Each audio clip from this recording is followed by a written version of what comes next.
Imagine landing a massive jet in a place where the air is so thin, your lungs scream for oxygen and engines lose their breath. Welcome to the forbidden zone of the Tibetan Plateau. You are standing at 4,411 meters above sea level, nearly halfway to the cruising altitude of a commercial flight. At this altitude, the laws of physics are your enemy. The air pressure is 40% lower than at sea level, turning a routine landing into a high-stakes survival challenge. Most engineers said an international standard airport here was impossible. Why? Because thin air provides zero lift. To take off, a plane needs raw, unadulterated speed. But the challenge wasn't just flying, it was building. How do you pour concrete that freezes instantly in sub-zero winds? China didn't just build a terminal, they built a $250 million flying saucer that defies nature. They transformed a desolate rock into a strategic gateway, proving that if the geography doesn't suit your ambition, you simply rewrite the map. But what secrets lie beneath this silver dome? And how does it survive the brutal Himalayan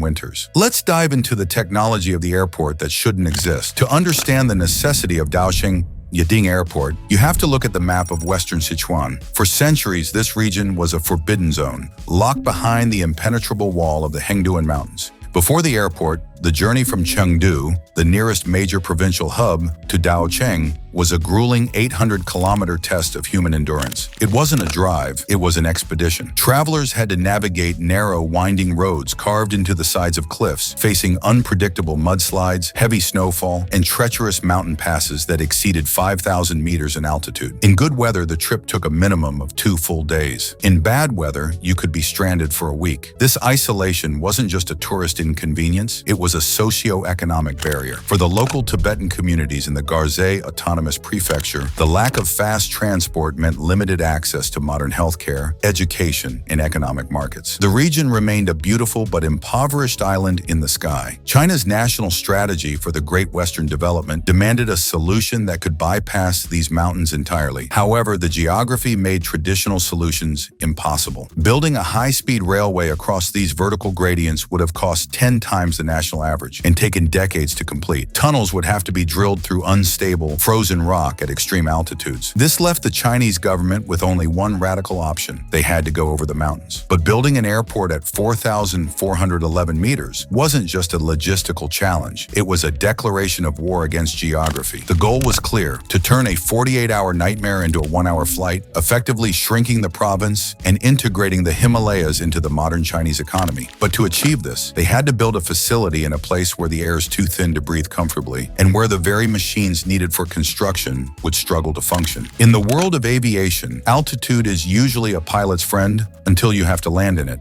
At Daocheng Yading, the primary adversary isn't the rugged terrain or the freezing wind, it is the physics of the air itself. To understand why this airport is an engineering anomaly, we have to look at air density. At sea level, air is thick and packed with oxygen, providing the lift wings need to fly and the breath engines need to burn fuel. But at 4,411 meters, the atmosphere is 40% thinner. This thin air changes everything we know about how an airplane behaves. The first casualty of high altitude is engine performance. A jet engine is essentially a massive air pump. In the thin Himalayan atmosphere, the turbines draw in far fewer air molecules, which means they produce significantly less thrust. It's like trying to run a marathon while breathing through a straw. Because the engines are suffocating, the aircraft cannot accelerate as quickly as it would in London or New York. To reach the necessary speed for liftoff, the plane needs much more runway. This leads us to the airport's most striking feature, its runway. Stretching a massive 4,200 meters, it is one of the longest commercial runways on the planet. You might expect a runway this long at an airport that handles the massive Airbus A380, but here, it's a necessity for much smaller planes like the A319 or Boeing 737. The physics tax is so high that even these medium-sized jets require every extra meter to safely get off the ground. But taking off is only half the battle. Landing at this altitude is equally dangerous.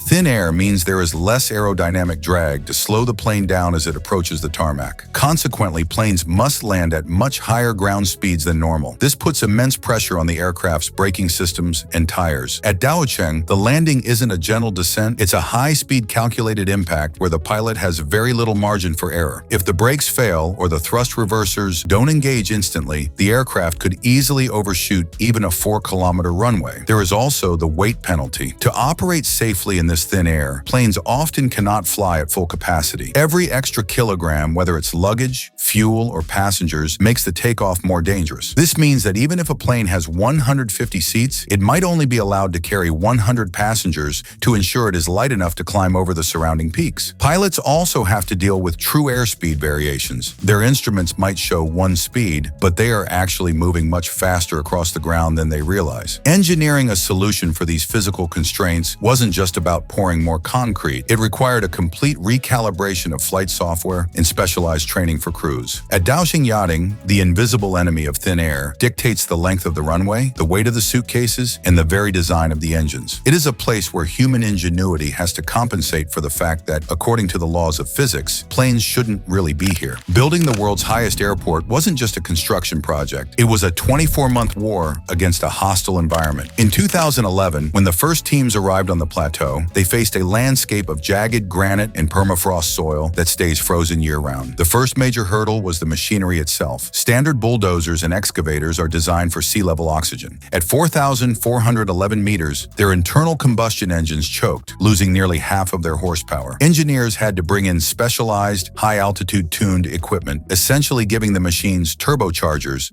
just so they could breathe. Then came the concrete crisis. To build a 4,200-meter runway that could support 100-ton jets, you need massive amounts of concrete. But on the Tibetan Plateau, temperatures can plummet below freezing even in the middle of a summer night. If the water in the concrete freezes before it sets, the entire runway becomes brittle and useless. The solution was a sophisticated chemical cocktail of anti-freeze additives and accelerators, combined with thermal blankets to keep the beating heart of the runway warm during the curing process. It was a race against the clock. Pour, treat, and cover before the Himalayan frost could destroy the work. But the most fragile components on the site weren't the machines, they were the humans. Every breath at this altitude contains 40% less oxygen. Construction workers faced debilitating altitude sickness, severe headaches, and extreme fatigue. To keep the project moving at its lightning-fast pace, the Chinese government implemented a military-grade rotation system. Specialized medical teams were stationed 24/7 on site, and every worker was equipped with portable oxygen canisters as part of their standard uniform. Despite these brutal conditions, the project moved with a speed that shocked global observers. In less than 30 months, the mountains were leveled, the permafrost was conquered, and the runway was laid. By September 2013, the impossible was finished. China hadn't just built an airport, they had successfully conducted a massive logistical experiment in one of the most uninhabitable places on Earth. When travelers first catch a glimpse of the Daocheng Yading Terminal, they often feel like they've stepped into a science fiction movie. Rising from the desolate gray plateau is a sleek, silver disc-shaped structure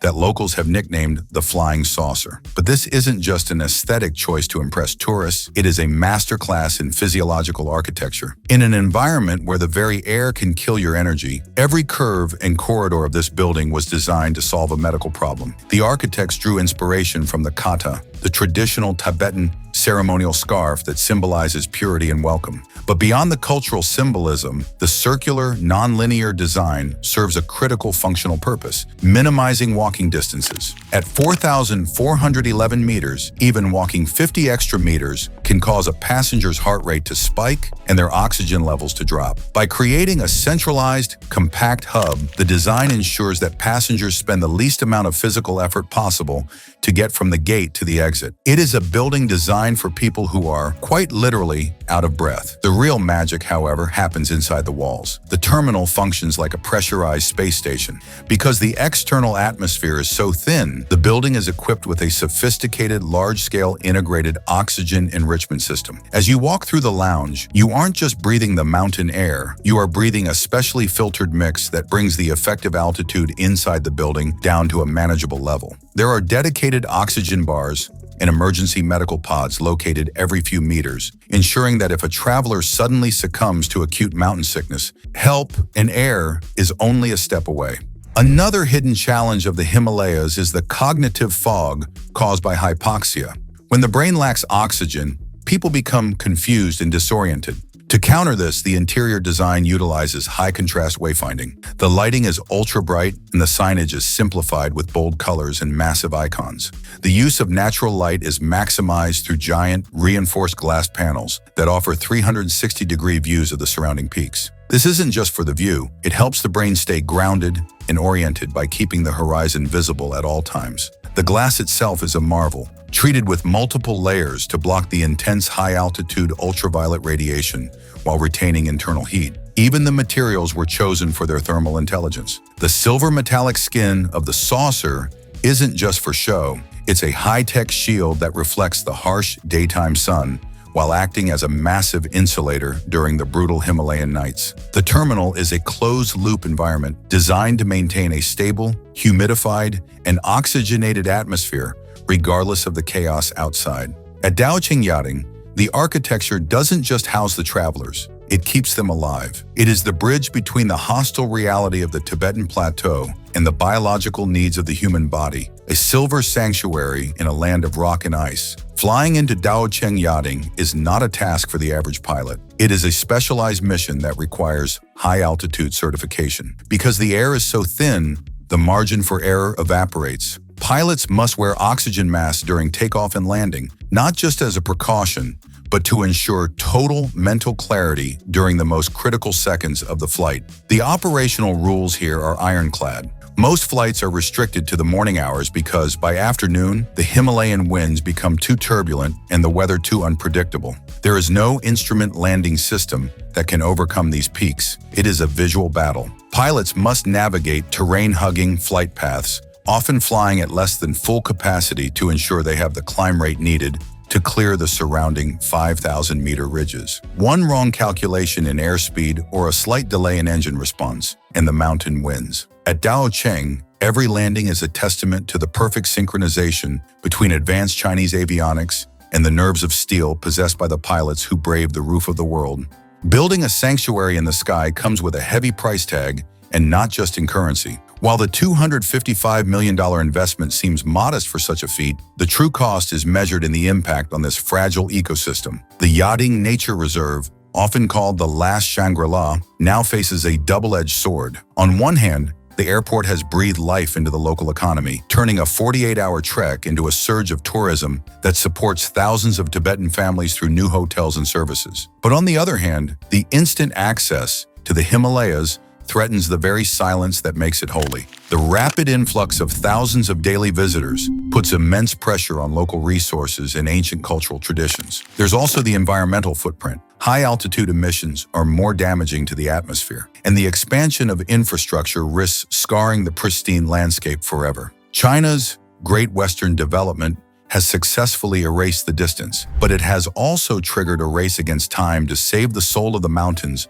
from the weight of their own success. Daocheng Yading is more than just a destination. It is a laboratory at the edge of the world. By conquering the forbidden zone of the Himalayas, China has rewritten the handbook on high-altitude aviation. This airport now serves as the ultimate proving ground for the next generation of aircraft. If a plane can perform here, it can perform anywhere. It is a testament to the fact that for modern engineering, there are no unreachable places, only challenges waiting for a solution. What started as a desperate attempt to bridge a 48-hour gap has become a symbol of 21st century ambition. Daocheng Yading proves that we can breathe life into the thinnest air and build sanctuaries where none should exist. As the silver flying saucer glows against the Himalayan peaks, it stands as a reminder we are no longer bound by the geography we were born into. We are now a species that can build its own gateways to the stars, even on the roof of the world.